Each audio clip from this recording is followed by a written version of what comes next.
అందరికీ వందనాలు. దేవుని మహాకృపను బట్టి ఈ రీతిగా 6 నెలలు కలుసుకొని ప్రభు పేరిట ప్రార్థన చేసి పాటలు పాడి ఆయన నామాన్ని ఘనపరిచే మహాకృప భాగ్యం దేవుడు అనుగ్రహించాడు. దాన్ని బట్టి దేవునికి స్తోత్రాలు చెల్లిస్తాం. మనం చదువుకున్న ఈ యొక్క లేఖన భాగము మన ప్రభుని యేసుక్రీస్తు చెప్పిన ఉపమానంలో ఒక ఉపమానం, మీనాల ఉపమానం. ఈ వాక్య భాగములో కొన్నింటికి ఇలాగే పోలిక కలిగిన ఒక ఉపమానం, ఇంకొక ఉపమానం కూడాను మత్తయి సువార్త 25వ అధ్యాయము 14వ వచనం నుండి 30వ వచనం వరకు ఉంది. అంటే పోలికలు ఉన్నాయి, కానీ అదే సందర్భంలో కొన్ని వ్యత్యాసాలు, భేదాలు కూడా ఉంటా ఉన్నాయి. అయినను పూర్తి భావాన్ని మనం అర్థం చేసుకోవాలి అంటే ఈ 2 ఉపమానాలు చదువుకొని మరి ధ్యానించినట్లయితే అనేకమైన ఆత్మ సంబంధమైన పాఠాలు మనం నేర్చుకోగలం. అసలు టూకీగా కొన్ని విషయాలు చెప్తాను. మరి ప్రత్యేకంగా మరి మీలాంటి యవనస్తులు అంటే నాకు చాలా ఇష్టం. మరి బైబిల్ చదువుకొని, బైబిల్ ధ్యానించి, దాంట్లో ఉన్న శ్రేష్టమైన పాఠాలు మరి జీవితానికి అన్వయించుకొని జీవించి ప్రభు నామమును మహింపరచాలని దేవుని యొక్క మహా గొప్ప సంకల్పం. ఈ ఉపమానంలో అంటే దేవుని రాజ్యము వెంటనే అగుపడినని, దేవుని రాజ్యము అని ఇక్కడ రాయబడింది. మత్తయి సువార్తలో అయితే పరలోక రాజ్యం ఉంది. అంటే దేవుని రాజ్యానికిను పరలోక రాజ్యానికి దాదాపు 7-8 వ్యత్యాసాలు కనపడతా ఉన్నాయి. మరి ఇక్కడేమో లూకా సువార్తలో దేవుని రాజ్యము అని ఉంది, మత్తయి సువార్తలో పరలోక రాజ్యం. ఇక్కడ రాజకుమారుడు ఒక రాజ్యము సంపాదించుకొని మరలా రావాలని దూరదేశమునకు ప్రయాణమై రాజకుమారుడు. అక్కడేమో ఒక మనుష్యుడు, ఇంగ్లీష్ అయితే నోబుల్ మ్యాన్ రాయబడిందిలే. అంటే నోబుల్ మ్యాన్ అంటే గౌరవప్రదమైన వ్యక్తి, లేకుంటే ధనవంతుడు. ఆయనగా మరి ఇక్కడ 10 మంది దాసుల్ని పిలిచాడు, ఒక్కొక్కరికి ఒక్కొక్క మీనా ఇచ్చాడు. అక్కడైతే ఎంతమంది దాసులని చెప్పబడలేదు, కానీ ఒకనికి 5, ఒకనికి 2, ఒకనికి 1 వ్యాపారం చేయమన్నాడు. మరి ఇక్కడ ఒక మీనా తీసుకున్న ఒక దాసుడు 10 మీనాలు సంపాదించాడు, ఇంకొక దాసుడు 5 మీనాలు సంపాదించాడు, ఇంకొక దాసుడు ఏం సంపాదించాల. అలాగే మత్తయి సువార్తలో కూడాను 5 తలాంతులు కలిగిన దాసుడు మరేది సంపాదించాడు, 2 తీసుకున్న అతను మరి 2 సంపాదించాడు, 1 తీసుకున్న వ్యక్తి మరి ఏమీ సంపాదించలేదు. అయితే ఇక్కడ 10 మీనాలు సంపాదించిన ఈ దాసునితో ఆ రాజకుమారుడు తిరిగి వచ్చిన తర్వాత ఏమంటున్నాడంటే, బడా నమ్మకమైన మంచి దాసుడా, ఈ కొంచెంలో నీవు నమ్మకంగా ఉంటావు కనుక నీవు అనేక పట్టణాల మీద నిన్ను అధికారిగా నియమిస్తాను. అనేక పట్టణాలు, 10 పట్టణాల మీద. లూకా సువార్తలో 10 మీనాలు సంపాదించిన ఈ యొక్క దాసునితో ఆ యజమాని అంటా ఉన్నాడు, లేదంటే రాజకుమారుడు అంటున్నాడు. 17వ చదువుతాను. అతడు బలా మంచి దాసుడా, నీవు ఈ కొంచెములో నమ్మకముగా ఉంటివి కనుక 10 పట్టణాల మీద అధికారి ఉండమని వానితో చెప్పాను. అది మత్తయి సువార్తలో చూస్తే 5 మీనాలు తీసుకున్న వ్యక్తి మరేది సంపాదించినప్పుడు 10 పట్టణాల మీద నేను అనలేదు, రాయబడలేదు. అక్కడ ఏమని రాయబడిందంటే, నిన్ను అనేకమైన వాటి మీద నియమిస్తాను. అంతేకాకుండా నీ యజమాని యొక్క సంతోషములో పాలు పొందమని రాయబడిందయ్యా. కానీ ఇక్కడ ఆ మాట లేదు. ఏమి, ఈ 10 మీనాలు సంపాదించిన ఈ దాసునికి అధికారం ఇస్తా అంటున్నాడు, కానీ నీ యొక్క యజమానికి సంతోషంలో పాలు పొందు అంటే యజమాని సంతోషంలో పాలుభాగం లేదా? ఉంది. ఆయన ఎందుకు రాయబడలేదు? ఎందుకు రాయబడలేదు అనే విషయాన్ని మనం కాస్త ధ్యానించినప్పుడు కాస్త ఆత్మ సంబంధమైన పాఠాలు మనం నేర్చుకోగలము. అయ్యా, ఇప్పుడు ఇక్కడ ఈ లూకా సువార్తలో చెప్పంటే ఈ ప్రజలను 4 గుంపులుగా చేసి మనం ధ్యానించుకోవచ్చు. అంటే ఒక మీనాతో 10 మీనాలు సంపాదించిన దాసుడు, ఒక మీనాతో 5 మీనాలు సంపాదించిన మరొక దాసుడు, ఒక మీనాతో మరి ఏమీ సంపాదించని ఇంకొక దాసుడు, ముగ్గురు. 4వ గుంపు ఎవరంటే 14వ వచనం ఉంది. అతడు అతడు మరి 14 చదువుతున్నట్లయితే. అయితే అతని పట్టణస్థులు అతన్ని ద్వేషించి, ఇతడు మమ్ము నేలుటకు మాకిష్టం లేదని అతన్ని వెనుక రాయబారము పంపిరి. ఆ పట్టణస్థులు కొందరు ఇతడు మా మీద రాజుగా ఉండేదానికి అవసరం లేదు. ఇష్టపడం. ద్వేషించినారు. అంటే 4 గుంపులు జనాంగంగా వీరిని మనం విభజించుకొని ధ్యానించుకోవచ్చు. మొదటి దాసుడేమో 10 మీనాలు సంపాదించాడు. రెండవ దాసుడు 5 మీనాలు సంపాదించాడు. ఒక్కొక్కడేమో ఏమి సంపాదించలా. నాలుగో గుంపు ఎవరంటే వారికి రాజకుమారుడు వారి మీద రాజుగా ఉండుటకు వాళ్ళకి ఇష్టం లేదు. సరే మిగతా 7 మంది గురించి ఏంటి అని అంటామా? 7 మందిని ఆయన తీర్పు తెచ్చలేదని కాదు. వారిని కూడా తీర్పు తెచ్చాడు. అయితే వారు ఆ మిగతా 7 మంది ఈ 3 గుంపుల్లో ఒక గుంపులో ఉంటారయ్యా. 10 మీనాలు సంపాదించిన గుంపులో, లేకుంటే 5 మీనాలు సంపాదించిన గుంపులో, లేకుంటే ఏమి సంపాదించిన గుంపులో ఉంటారు. కదయ్యా! మరి మరి తలాంతుల విషయంలో ఒక్క తలాంతు తీసుకొని ఏమి సంపాదించిన ఆ దాసుడు ఏమిటంటే, అంటే అతను మాట్లాడిన మాటలు ఈ ఒక్క మీన వలన ఏమి సంపాదించాలి ఈ దాసుడు ఇద్దరు కూడా మాటలు ఒకే రీతిగా ఉన్నాయి. యజమాని కాస్త నిష్ఠూరంగా, కఠినంగా దూషించి మాట్లాడినట్టుగా మాటలు కనపడతామయ్యా. హ్మ్. అయితే అక్కడ ఒక్క మీన అంటే ఒక్క తలాంతు తీసుకొని ఏం సంపాదించిన ఆ వ్యక్తిని ఏమంటున్నానంటే, ఇతడిని కాళ్ళు చేతులు కట్టి వెనపటి చీకటిలోకి త్రోసివేయండి. అక్కడ ఏడ్పును, పండ్లు కొరుకుటయు ఉండును. ఇక్కడ లూకాసు సువార్తలో అయితే ఆ మాట రాయబడల. ఏమి సంపాదించని ఈ ఒక్క మీన తీసుకున్న ఈ దాసుడిని ఇలాగ కాళ్ళు చేతులు కట్టి వెలుగు చీకట్లో త్రోసివేయండి అనలేదు. అయితే ఒక గుంపు ఉందని చెప్పాంగా. 14 వచనంలో. ఆ గుంపుని 27వ వచనంలో ఆయన ఏమంటున్నాడంటే, నా శత్రువులను 27వ వచనం చూస్తున్నాను. మరియు నేను తమ్ముని ఏలుటకు ఇష్టము లేని నా శత్రువులను ఇక్కడికి తీసుకొని వచ్చి, నా ఎదుట సంహరించుడని చెప్పాను. అంటే ఆయన్ని రాజుగా ఉండేదానికి, అంటే రాజుగా వారి మీద పరిపాలన చేసేదానికి ఇష్టం లేని ఆ గుంపును గురించి ఏమంటున్నాడంటే, నా శత్రువులు వారిని తీసుకొచ్చి నా ఎదుట సంహరించడి. అర్థమైంది కదా!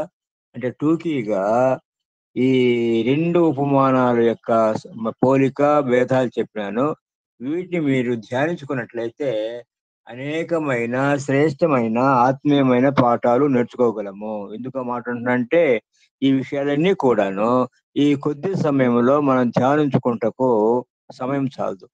మన సమయాన్ని బట్టి 2, 3 విషయాలు మాత్రమే మీకు నేను చెప్పి ముగించాలని ఆశపడతా ఉన్నాను. మొదటి విషయము సరే, పరలోక రాజ్యానికి, దేవుని రాజ్యానికి మరి కొన్ని వ్యత్యాసాలున్నాయని చెప్పానుగా. ఒక్క విషయం చెప్తాను. దేవుని రాజ్యం అంటే నిరంతరం ఉండే రాజ్యమయ్యా. ఆ రాజ్యానికి ప్రారంభం లేదు, అంతం లేదు. నిరంతరం ఉండే రాజ్యము దేవుని రాజ్యము. ఒక మాటలో చెప్పాలంటే, మన ఈ మధ్య ఎలక్షన్ కూడా జరిగాయిగా. ఏ పార్టీ అయినా అధికారంలోనికి రావాలి అంటే, దేవుని యొక్క పర్మిషన్ లేకపోతే, ఆయన అనుమతి లేకపోతే రానే రాదయ్యో!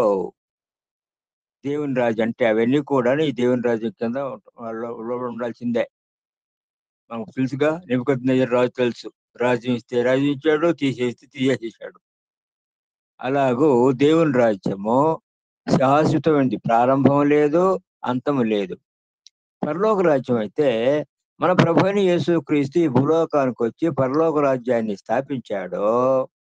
ఆయన ఇప్పుడు దేవుని యొక్క సన్నిధిలో, ఆయన దేవుని యొక్క కుడిపార్శ్వన కూర్చొని ఆయన చేసే కార్యాల్లో ఒక కార్యం ఏంటంటే, ఆయన రాజ్యాన్ని విస్తరింపజేస్తా ఉన్నాడయ్యా.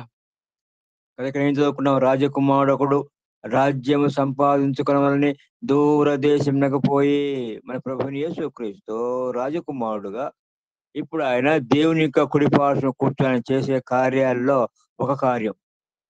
సర్వసాధారణంగా అంటా ఉంటాను. హెబ్రీయులకు రాసిన పత్రికలో మన ప్రభువైన యేసుక్రీస్తు దేవుని యొక్క కుడి పార్శ్వన కూర్చోన్నాడు అనే మాట 5 సందర్భాల్లో రాయబడినది. అదే సమయంలో 4 ప్రాముఖ్యమైన కార్యాలు ఆయన జరిగించిన కార్యము, ప్రస్తుతం జరిగిస్తున్న కార్యాలు 4 కార్యాలు రాయబడి ఉన్నాయ్యా. సరే మీరు ధ్యానిస్తానంటే టూకీగా రెఫరెన్స్ మాత్రమే చెప్తాను. హెబ్రీయులకు రాసిన పత్రిక మొదటి అధ్యాయము 3వ వచనం. తెలుగులో అయితే 3, 4 కలిసే ఉన్నాయిలే. అలాగే అదే అధ్యాయము 13వ వచనం. తరువాత 10వ అధ్యాయము 12, 13 వచనాలు కలిసే ఉన్నాయి. అవిను అలాగే 8వ అధ్యాయము మొదటి 2 వచనాల్లోనూ 12వ అధ్యాయము మొదటి 2 వచనాలు చదువుకున్నట్లయితే ఈ 5 సందర్భాల్లో యేసుక్రీస్తు ప్రభు దేవుని యొక్క కుడి పార్శ్వన కూర్చోనున్నాడు అని రాయబడినది. అయితే ఆయన చేసే కార్యాలు 4 కార్యాలు గ్రంథస్థం చేయబడినాయి. వాటిలో ఒక కార్యం ఏంటంటే దేవుని రాజ్యాన్ని ఆయన విస్తరింపచేస్తా ఉన్నాడు. ఈ విషయాన్ని చూద్దామట్లయితే హెబ్రీయులకు రాసిన పత్రిక మొదటి అధ్యాయము 13, 14 వచనాలు అంటే 13వ వచనం చదువుతాను. దయచేసి చూస్తారా? అపోస్తలుడైన పౌలు హెబ్రీయులకు రాసిన పత్రిక మొదటి అధ్యాయము 13వ వచనం. చదవగలరా ఎవరన్నా?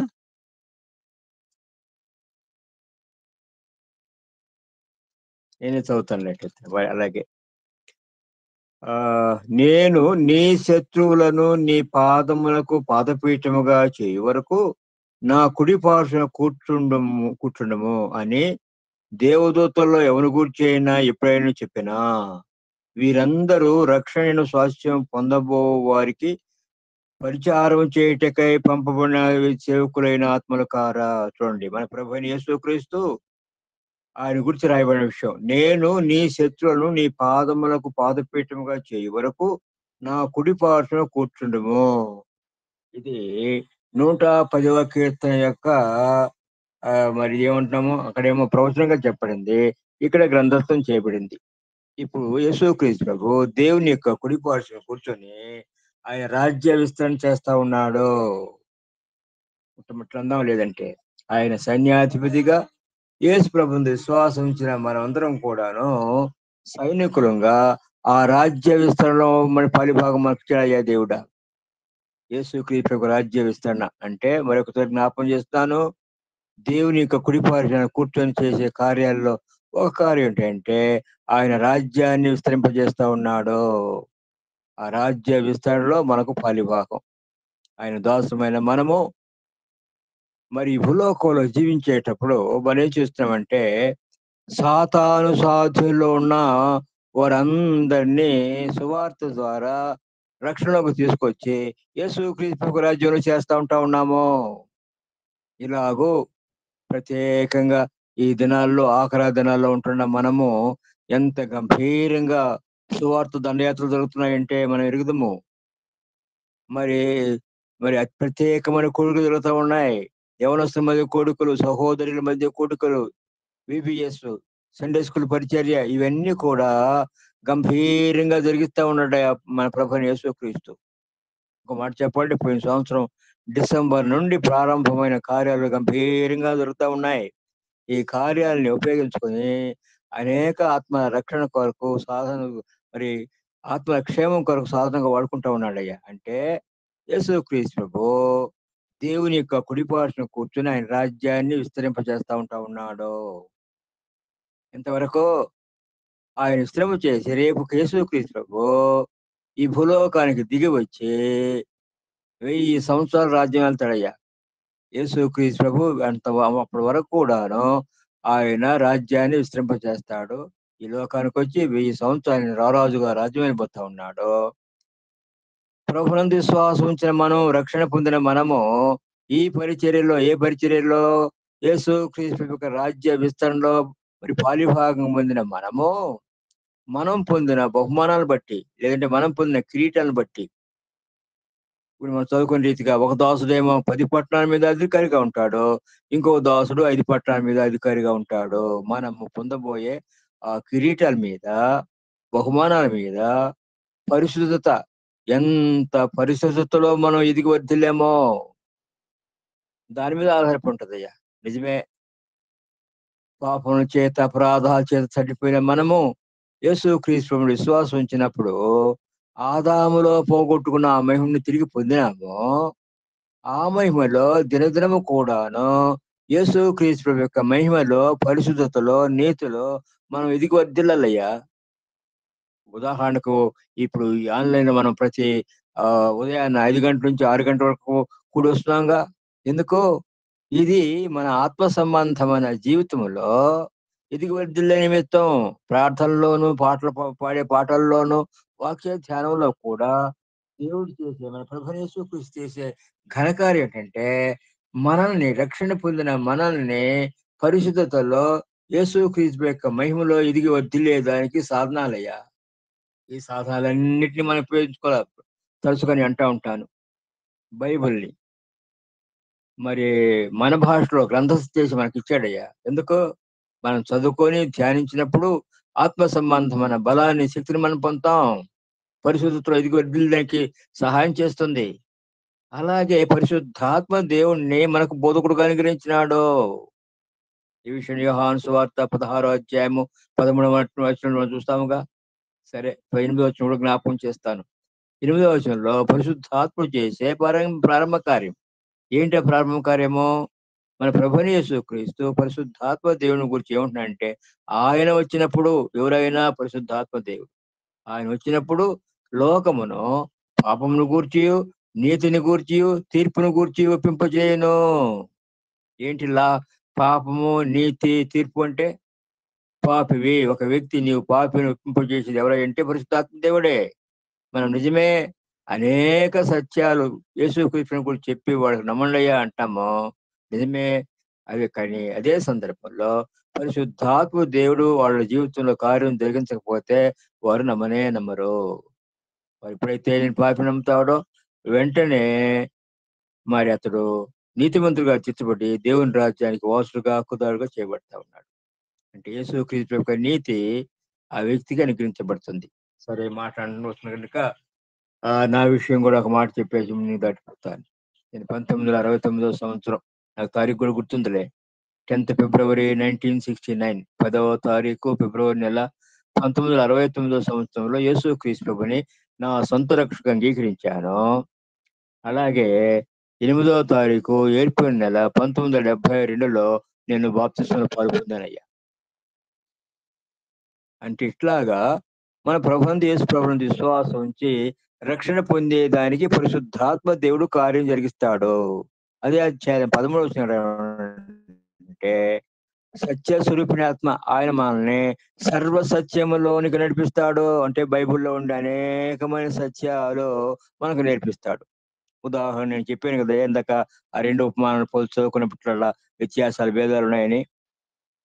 సరే, 10 మందికి నాణ్యాలు ఇచ్చినప్పుడు, సారీ మీనాలు ఇచ్చినప్పుడు, ఆ 10 మందిని ఒక ఒకరొకరు తీర్పు చేయాలిగా.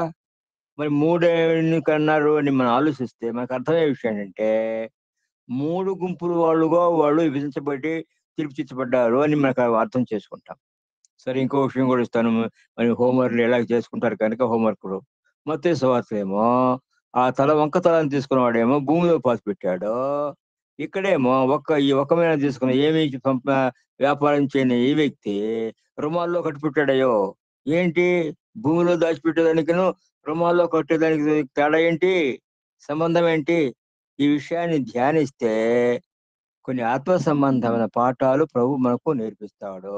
ఇట్లాగా పరిశుద్ధాత్మ దేవుడు మనకు బోధిస్తుంటాడు. అదే సందర్భంలో ఆయా సందర్భాల్లో స్పెషల్ మీటింగ్స్ జరుగుతున్నాయి కదా! ఆయా సందర్భాల్లో దేవుడు తన దాసుల ద్వారా అనేకమైన శ్రేష్టమైన ఆత్మీయ సత్యాలు బోధిస్తుండగా మనము నేర్చుకుంటాము.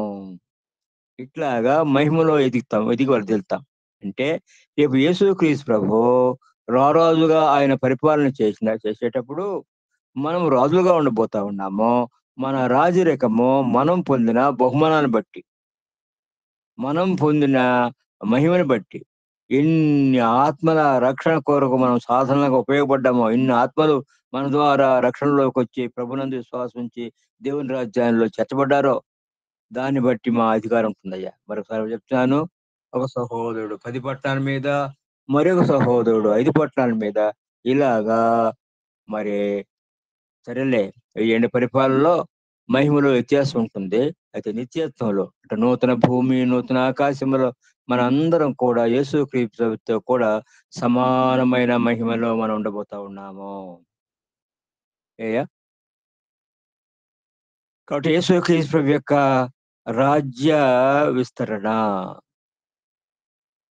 సరే, ఒక్క మీనా అంటే ఒక్క మీనాతో 10 మీనాలు సంపాదించిన వ్యక్తి. అంటే తలాంతులు అంటే నేచురల్ టాలెంట్స్ అని చెప్పాలి. అదే సందర్భంలో ఆత్మ సంబంధమైన వరాలు. అంటే ఆత్మ సంబంధ వరాల గురించి పౌలు భక్తుడు కొరింథీయులకు రాసిన మొదటి పత్రిక 12, 13, 14 అధ్యాయాల్లో చాలా విపులంగా రాసిపెట్టాడుగా. అలాంటి ఆత్మ సంబంధమైన వరాలు అందరికీ లేకపోవచ్చు. ఇంకో మాట చెప్పాలంటే, ఆ వరాల కొరకు మనం ప్రయాసపడాలయ్యో! ప్రభువా! ఈ వరము నాకు అనుగ్రహించని కూడా మనం అడగొచ్చు. సర్వసాధారణంగా నేను చెప్తా ఉంటాను. ఈ మాట వచ్చినప్పుడల్లా ఏమంటుంటానంటే, అయ్యా! దేవుడు నాకు అనుగ్రహించిన మహా కృపా వరం ఏంటి అంటే, బోధ చేయటం కాదు, పుస్తకాలు రాయటం కాదు. నిజమే. ఇప్పుడు నాకు వాక్యం చెప్పేదానికి అవకాశం ఇచ్చారుగా. అదే సందర్భంలో నేను 1999 నుండి చిన్న పుస్తకం రాసేదానికి ప్రారంభించానులే. అయితే 2016 నుంచి మానేశాను. కానీ నేనేమంటుంటా అంటే, దేవుడు నాకు అనుగ్రహించిన మహాకృపా వరం ఏంటి అంటే, వ్యక్తిగతమైన పరిచర్య. వ్యక్తిగతంగా ప్రభువుని గూర్చి వాళ్ళకి చెప్పటం. వాళ్ళు క్రైస్తవులో, క్రైస్తవేతరులో నమ్ముతారో లేదో అది నా పని కాదు. నా పనంతా సువార్త వాళ్ళకి ప్రకటన చేయటము. అలాగూ మనకు దేవుడు ఒక్కొక్కరికి ఒక్కొక్క రకాలైన కొందరికేమో చాలా ఆత్మ సంబంధ వరాలుంటాయి. ఇంకో సోడు కొద్దిగానే ఉంటాయి. 1, 2 మీరన్నట్టుగా నాకున్న వరం ఒకే చిన్న వరమేగా. అట్లాగూ మరి ఆత్మ సంబంధమైన కృపావరాలు, మరి సహజమైన నేర్పరితనం చెప్పాలి. Natural gifts. Natural wisdom. అంటే ఉదాహరణకు ఒక సహోదరుడు చిన్న వయసులోనే ప్రభువుని నమ్ముకున్నాడు, రక్షణ పొందినాడు. బైబిల్ కాలేజీకి పోయి అబ్బో! 8, 10 సంవత్సరాలు తీవ్ర చదువులు చదివినాడంటే అర్థం ఏంటి?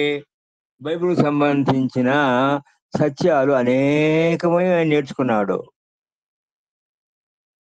సరే, ఒక సహోదరుడు ఆయన ఐఏఎస్ ఆఫీసర్, కలెక్టర్‌గా పనిచేస్తా ఉండి ప్రభువుని నమ్ముకొని రక్షణ పొందినాడు. అంటే లోక సంబంధమైన జ్ఞానం బాగా ఉందాయనకి. ఆయన ఇప్పుడు దేవుడు ఏం చేస్తాడంటే ఆయన్ని వాడుకొని అనేక ఆత్మరక్షణ కొరకు వాడుకుంటాడు. సరే. ఇలాంటి తలాంతులు, ఆత్మ సంబంధమైన వరాలు మనకి ఏమి లేకపోతే కూడాను, కేవలం మనం పొందిన రక్షణ బట్టి ఒక్క మీన అంటే చాలా తక్కువ ఖరీదు. ఇందాక నేనేమన్నాను? ఈ ఆత్మ సంబంధమైన వరాలు ఒకటండి నేచురల్ విజ్డమ్ అని కొరకు ఎంతగానో ప్రయాసపడి ఇప్పుడు ఆ కలెక్టర్ కావాలంటే ఆయన ఎంత ప్రయాసపడాలో అది ఐఏఎస్ ఒక ఎగ్జామ్ రాసి పాస్ కావాలంటే. అట్లాగా ప్రయాసపడి ఆత్మ సంబంధమైన వరాల్ని మనం సంపాదించుకుంటాము. నేచురల్ విజ్డమ్ కూడా లోక సంబంధమైన జ్ఞానాన్ని కూడా మనం సంపాదించుకుంటాము. వాటిని దేవుడు ఉపయోగించుకొని, ఆయన సాధనలుగా ఉపయోగించుకొని అనేక ఆత్మరక్షణ కొరకు వాడుకుంటాడు. అయితే అయ్యేమి లేవు. హుహు. సర్వసాధారణంగా చెప్తా ఉంటా. ఒక పల్లెటూరు ముసలమ్మ. చదువు సంధ్యలు లేవు. బైబిల్ గూడా సరిగ్గా చదువుకోలేదు. ఆ అమ్మ ఏం చేస్తదంటే దివారాత్రాలు ఆ సమయమంతా కూడాను అనేకుల కొరకు, దైవజనుల కొరకు ఆమె ప్రార్థన చేస్తా ఉంటదయో! ఈ మాట వచ్చినప్పుడల్లా కూడా జార్జ్ రవర్ అని ఒక దైవజనుడు జ్ఞాపకం వస్తా ఉంటాడు. జార్జ్ రవర్ అని ఓఎం బుక్స్ మీ పేరు వినుంటారుగా. ఇంతకుముందు డోలోషిప్ నేను దేవుని మహాకృపను బట్టి విశాఖపట్నంలోను, చెన్నైలో కూడా వాటిని చూశానులే. అంటే ఆ షిప్పుల ద్వారా ప్రపంచమంతా కూడాను వాంగ్మయ సువార్త ప్రకటన చేశారయ్యా. స్థాపించాడు. దాని స్థాపకుడు ఎవరయ్యా అంటే ఆ జార్జ్ రవర్ అనే ఆ దైవజనుడు. ఆ దైవజనుడు ఎలాగా రక్షణకొచ్చాడో తెలుసయ్యా? ఈ అమ్మ వాళ్ళు చదువుకునే దినాల్లో పోనీలే 10థ్ క్లాస్ వరకు అనుకున్నాం. దినాల్లో ఈ అమ్మ వాళ్ళ కొరకు ప్రార్థన చేస్తా ఉండేది. ఏమని? "అయ్యా! చిన్న బిడ్డలు వాళ్ళకేం తెలుసయ్యా? దయచేసి వాళ్ళని రక్షించుకొని నీ బిడ్డలుగా చేర్చుకో ప్రభు. రక్షణ భాగ్యం ప్రసాదించు." అదే సందర్భంలో భూ సంబంధమైన జ్ఞానం కూడా అనుగ్రహించి మంచి మార్కులతో పాస్ అవడం సహాయం చేయని ప్రార్థన చేస్తా వచ్చింది. ఆ దైవజనుడు చదువు అయిపోయిన తర్వాత వాళ్ళ దేశానికి వెళ్ళిపోయినప్పుడు ఈ అమ్మ పోస్ట్ లో యోహాను సువార్త పంపించింది.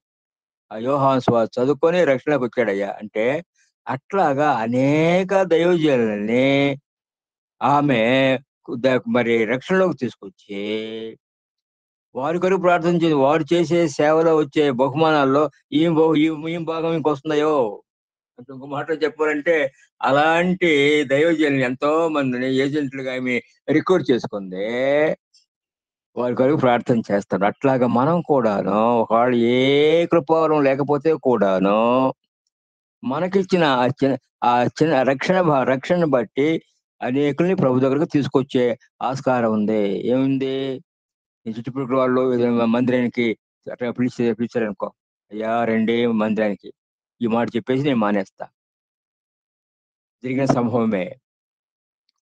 అనేక సందర్భాలు దేవుడు ప్రభువు మనుషులను ఆకర్షించుకునే విధానాలు చాలా ఉంటాయి. వారు అంటే పెళ్లి వివాహం అయి 14 సంవత్సరాలైంది, పిల్లలు లేనే లేరు. వాళ్ళు చేయాల్సిన ప్రయత్నాలు చేశారు. వాళ్ళు అక్కడికి ఆ ప్రాంతానికి, ఈ ప్రాంతానికి, ఆ గుళ్ళకి, ఇళ్ళకి, ఇక్కడికి వెళ్ళారు. డాక్టర్ల దగ్గరికి వెళ్ళి ఎంతో డబ్బు ఖర్చు పెట్టారు. కానీ పిల్లల పట్ల ఆ పక్కన ఉన్న ముసలమ్మ ఏం చేసిందంటే, అయ్యా అన్ని ప్రయత్నాలు చేశారుగా, మా మందిరానికి రండి, అక్కడ మీ కొరకు ప్రార్థన చేస్తారు, దేవుడు తప్పకుండా మీకు సహాయం చేస్తాడని ఆ అమ్మకు చెప్తే ఆ అమ్మ మాట విని వచ్చినారు. దాని ప్రకారం పరిస్థితుల యొక్క ప్రార్థనల వాళ్ళకి కుమారుడు పుట్టాడు. భౌతికమైన మేలు చేశాడు. అదే సందర్భంలో వాడు ప్రభువుని విశ్వాసం ఉంచి రక్షణ పొంది ఆత్మ సంబంధమైన ఆశీర్వాదాన్ని పొందారయ్యా. చూడండి. ఇట్లాగో మనకు నేర్పరితనం లేకపోతే కూడా అంటే భౌతికమైన లోక సంబంధమైన జ్ఞానం లేకపోతే కూడాను, ఆత్మ సంబంధమైన వరాలు మనకు లేకపోతే కూడాను, కేవలం మనకి ఇవ్వబడిన ఒక్క మీన ఆ రక్షణ భాగ్యాన్ని సద్వినియోగపరుచుకొని అనేక ఆత్మ రక్షణ కొరకు సాధనగా దేవుడు వాడుకుంటాడయ్యా. వీటిని జ్ఞాపకం పెట్టుకొని ఒకసారి చెప్తాను ప్రత్యేకంగా యవనస్తులని మీకు. నా సలహా ఏంటంటే ఈ 2 ఉపమానాలు, పోలికలు, వ్యత్యాసాలు చదువుకున్నట్లయితే అనేకమైన ఆత్మ సంబంధమైన పాఠాలు మనం నేర్చుకోగలము. అది ధ్యానించండి. నాకు ఈ అవకాశం ఇచ్చిన మరి పీటర్ గారికి, మరి యూసీవై టీం అందరికి, కనెక్ట్ అయిన ప్రతి సహోదరికి కూడా వందనాలు చెప్తా ఉన్నాము. అవును, మీ పరిచయకు మేము ప్రార్థన చేస్తా ఉన్నాం. అవును, మీరు మా కొరకు కూడా ప్రార్థన చేస్తా ఉన్నారు. ఇలాగ మనం ఒకరికొరకు ప్రార్థన చేసుకొని ముందుకు సాగిపోవాలని దేవుని యొక్క మహా గొప్ప సంకల్పం. ప్రభు ఈ మాటలను మన కొరకు దీవించునుగాక. ఆమేన్. అయ్యా అందరికీ వందనాలు. ఘనమైన, శ్రేష్టమైన, ఉన్నతమైన నామమునకు స్తుతులు, స్తోత్రాలు, వందనాలు చెల్లిస్తున్నాం నాయన తండ్రి. ఉదయకాల సమయంలో ప్రభా తండ్రి మీ సన్నిధానంలో ప్రభా ముఖ్యంగా యునైటెడ్ క్రిస్టియన్ యూత్ గ్రూప్లో నన్ను చేర్చి ప్రభా మీ సన్నిధానంలో ప్రభా తండ్రి మా యొక్క ప్రార్థనా మనవులను అలాగే మేము ఉంటున్న వాక్యాన్ని బట్టి ప్రభా స్తుతించడానికి మీరు ఇచ్చిన ధన్యతను బట్టి స్తుతులు, స్తోత్రాలు, వందనాలు చెల్లిస్తున్నాం నాయన. ఈ యొక్క ఉదయకాల సమయంలో ప్రభా మీ యొక్క బిడ్డలు చేరి వచ్చి ప్రభా మీ యొక్క వాక్యాన్ని వింటకు ప్రభా తండ్రి వారి జీవితాల్లో గైకొంటకు మీరు ప్రభా వారి కృపను అనుగ్రహించమని వేడుకున్నాం తండ్రి. ప్రభా ఈ యొక్క దినాన విన్న వాక్యాన్ని బట్టి ప్రభా మేము కూడా ప్రభా మీ యొక్క రక్షణను బట్టి ప్రభా తండ్రి మీ సన్నిధానంలో నడుస్తున్నాము. అయినప్పటికీ ప్రభా తండ్రి ఎంతోమంది ఇంకా ప్రభా మీ బిడ్డలుగా చేర్చటకు, ఆత్మలు రక్షింపబట్టకు ప్రభా మాకు కూడా ప్రభా తండ్రి ఆ యొక్క ప్రభా తండ్రి శక్తితో, బలంతో నింపమని, జ్ఞానంతో నింపమని వేడుకున్నాం తండ్రి. ప్రభా ఈ లోకంలో ఎంతో మంది చెడిపోయి ఉంటుండగా ప్రభా ప్రతి పాపి ప్రభా తండ్రి మీ రక్షణ స్వార్థ ద్వారా మారు మనసు పొంది మీ బిడ్డగా మీ సొత్తుగా చేసుకునే ధన్యతను దయచేయమని వేడుకున్నాం తండ్రి. ప్రభా తండ్రి ఈ లోకంలో ప్రభా ఎంతో మంది ఇంకా పాపులుగా ఉంటున్నారు. ప్రతి పాపి మీ సన్నిధానంలో ప్రతి మోకాలు వంగుటకు సహాయం చేయమని వేడుకున్నాం తండ్రి. ప్రభా మీరిచ్చిన లేఖనాలను బట్టి, మీరిచ్చిన వాక్యాన్ని బట్టి ప్రభా మేము కూడా ప్రభా ఒక దేనారం తీసుకున్న ప్రభా తండ్రి మీ దాసుడు భూమిలో పాతి పెట్టకుండా ప్రభా మీ కొరకు, మీ రాజ్యవ్యాప్తి కొరకు మీ సన్నిధానంలో ప్రభా మేము కూడా నడుచుటకు సహాయం చేయమని పెడుతున్నాం తండ్రి. ప్రభా చేరువచ్చిన ప్రతి బిడ్డను దీవించండి, ఆశీర్వదించండి. అలాగే ప్రభా మీ వాక్యాన్ని బయలుపరిచిన మీ దాసుని మీ కృపలో భద్రపరిచి ప్రభా ఇంకా బలంగా వాడబట్టకు, ఇంకా ప్రభా ఎంతో ఎంతో వాక్యాన్ని మాకు వివరించుటకు, ఆ వాక్యాన్ని ప్రభా మా హృదయాల్లో మేము నింపుకొని మీ వాక్యానుసారంగా ప్రభా జీవించుటకు సహాయం చేయమని పెడుతున్నాం తండ్రి. ప్రభా ఈ యొక్క ఉదయకాల సమయంలో నాకు ఇచ్చిన ఈ యొక్క ప్రార్థన బట్టి ప్రభా మీ సన్నిధానంలో ఎంతగానో స్తుతిస్తుంటున్నాను. ప్రతి బిడ్డను దీవించి ఆశీర్వదించమని, మీరే ముందు నడిపించమని ప్రభు యేసుక్రీస్తు పరిశుద్ధ నామములో ప్రార్థించి అడిగి పెడుతున్నాం తండ్రి. ఆమేన్. ఆమేన్. ఆమేన్.